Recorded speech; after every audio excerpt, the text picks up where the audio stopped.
వెన్నుముక చివరి భాగంలో గుదస్థానం దగ్గరలో ఆ చక్రం ఉంటుంది. అది మూలాధార చక్రం.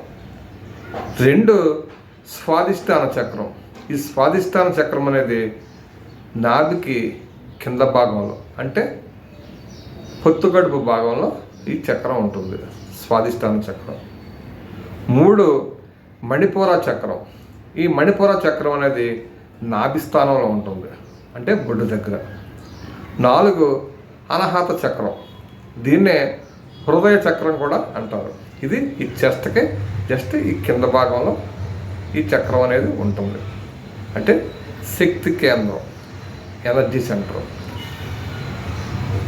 5 విశుద్ధ చక్రం. విశుద్ధ చక్రం ఈ కంఠం భాగంలో ఉంటుంది, ఈ థైరాయిడ్ గ్రంథి ప్లేస్లో ఉంటుంది విశుద్ధ చక్రం. 6 ఆజ్ఞా చక్రం. ఆజ్ఞా చక్రం అనేది ఈ 2 కనుబొమ్మల మధ్యలో ఈ బొట్టు పెట్టుకునే ప్లేస్లో ఈ చక్రం ఉంటుంది. ఈ 6 కూడా షట్ చక్రాలు. 7వ చక్రం సహస్ర చక్రం, అంటే ఈ తల పై భాగంలో ఈ చక్రం ఉంటుంది, ఇది సహస్ర చక్రం. ఈ చక్రాస్ అన్నీ కూడా ఒక్కొక్క చక్రం, అంటే ఒక్కొక్క ఎనర్జీ సెంటర్స్ ప్లేస్లో ఈ కొన్ని అవయవాలు ఆ చక్రం మీద ఆధారపడి ఉంటాయి.